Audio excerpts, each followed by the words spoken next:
بسم اللہ الرحمن الرحیم الحمد للہ والصلاة والسلام علی رسول اللہ وعلی آلہ واصحابہ۔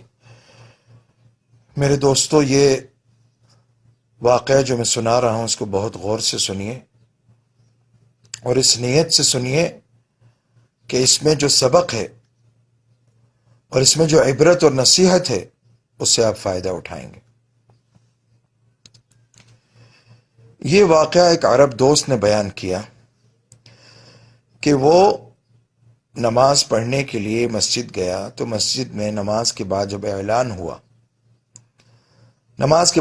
ہوا کہ ایک جنازہ ہے، آپ حضرات ٹھہریں، جنازہ پڑھ کے جائیں، تو اس کو حدیث شریف یاد آئی کہ نبی پاک صلی اللہ علیہ وسلم نے فرمایا کہ جو شخص نماز جنازہ پڑھے گا اس کو 1 قیرات اجر ملے گا، اور جو نماز جنازہ کے ساتھ جو جنازے کے ساتھ قبر تک جائے گا، تدفین میں شریک ہوگا، اس کو 2 قیرات اجر ملے گا۔ اور 1 قیرات کتنا ہے؟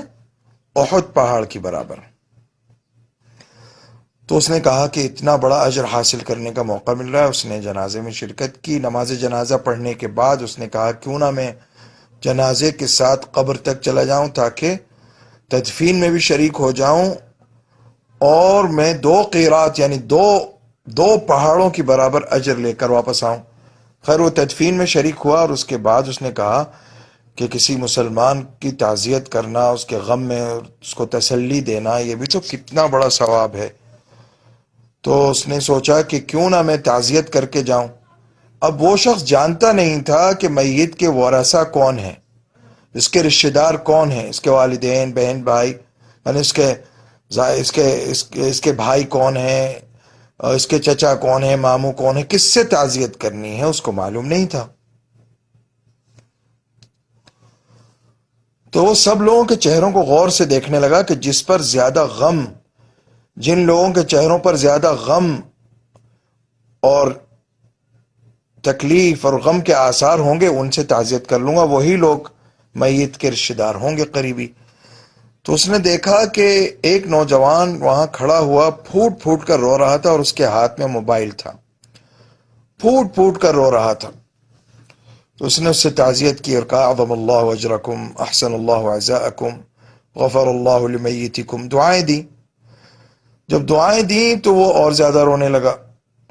اس نے کہا کیوں رو رہے ہو تم اتنا؟ اس نے کہا کہ آپ کو معلوم ہے یہ شخص جس کی تدفین میں آپ ابھی شریک ہوئے کون تھا؟ انہوں نے کہا مجھے تو نہیں معلوم کون تھا۔ کہا کہ یہ میرا سگا بھائی تھا، یہ میرا بھائی تھا، اور یہ اس کا موبائل ہے جو میرے ہاتھ میں ہے، اور میں اس موبائل کو دیکھ دیکھ کر رو رہا ہوں کہ اس میں میرے بھائی نے طرح طرح کے گانے، فلمیں اور بےہودہ فوٹو اور کیا کیا اس نے ریکارڈ کر رکھا تھا، اور کس طرح اسی طرح کی چیزیں وہ اپنے دوستوں کو بھیجتا تھا، اور اس کے دوست بھی اسی طرح کے تھے جو اس طرح کی چیزیں اس کو بھیجا کرتے تھے۔ اور اس میں کوڈ لگا ہوا ہے جو ہم میں سے کسی کو معلوم نہیں ہے۔ وہ کوڈ میرے بھائی کے ساتھ ہی دفن ہو گیا، اور میں رو اس بات پر رہا ہوں کہ اب دنیا بھر میں، امریکہ میں، انڈیا میں اور عرب ملکوں میں جہاں جہاں وہ بےہودہ چیزیں بھیجتا رہا، گانے، فلمیں، بےہودہ تصاویر وغیرہ، تو اس کا گناہ ابھی تک اس کو ہو رہا ہوگا اور قبر میں اس کی وجہ سے عذاب ہوگا۔ اس لیے میں رو رہا ہوں، کاش میرا بھائی اپنے موبائل کے ذریعے علم دین، احادیث شریفہ، آیات کی تفسیر اور دین کی باتیں، نصیحتیں بھیجتا تو آج قبر میں اس کو کتنا اجر مل رہا ہوتا۔ تو میرے دوستو، اس کے بھائی کی تو موت آ گئی تھی، ہمیں مہلت ملی ہوئی ہے۔ ہم سب کو خوب اچھی طرح سے یہ بات یاد رکھنی چاہیے کہ ہماری طرف سے کوئی ایسی چیز آگے نہ بڑھے جو ہمارے لیے گناہ کا یا عذاب کا سبب ہو۔